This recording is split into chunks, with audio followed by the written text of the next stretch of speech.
Alberto Moreno, who's our director, and I went to Malawi and did a documentary with you there.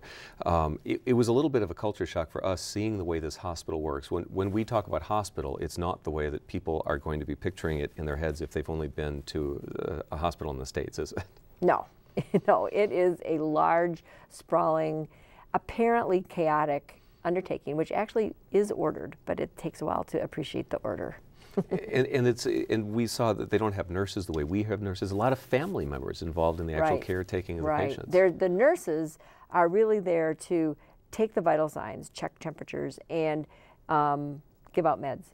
But in terms of nursing a patient, bathing a patient, feeding a patient, changing the sheets on the bed, etc., there are not nearly enough nurses employed to do that. And so every patient has at least one family member who provides care as well. When we saw that, you know, walking around the hospital, you see patients in beds and family members in beds, and outside these amazing scenes of people doing laundry, and I mean, quite a community that sort of grows up around this.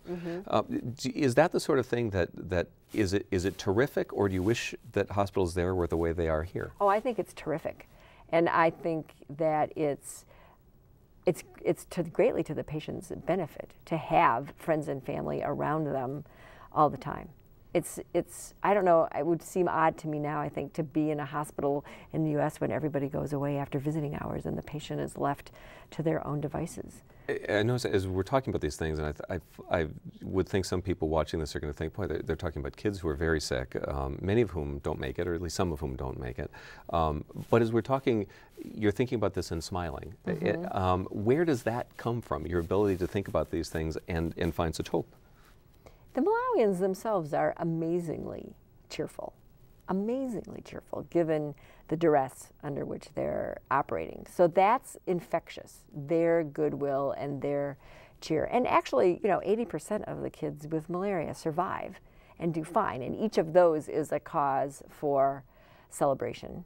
And for me, one of the most moving things about this group activity on the research ward is that when there is a death, the other mothers will surround the mother who's lost her child and comfort her and accompany her on the long walk to the mortuary. There really is a solidarity there that's very comforting. So it ends up being a very positive experience, I think, for everybody who's involved. You mentioned 80% of the children surviving. How much of that is due to you and the work that you and your team have been doing? Oh, that's a good question. I think a significant amount.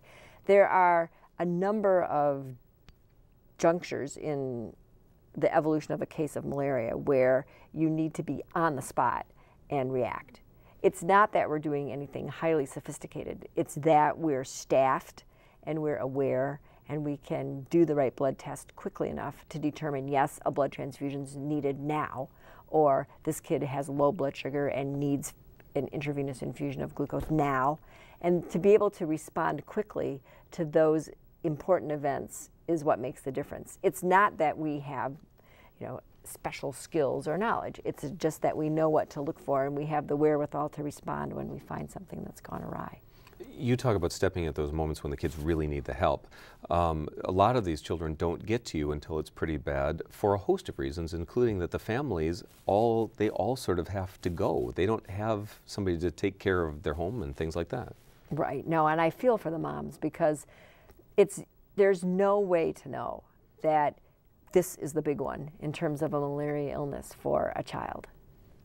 These kids get 10 or 12 fevers a year. She can't tell that this is going to be the fever that leads on. She can't run into the hospital for every fever for every kid. She'd be going back and forth to the hospital all the time. So she can only react once it's become serious, once the kids started having convulsions or fallen into a coma.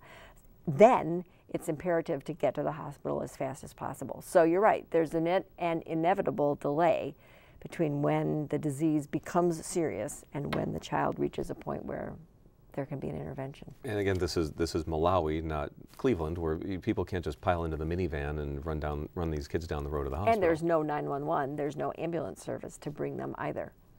We'll be right back.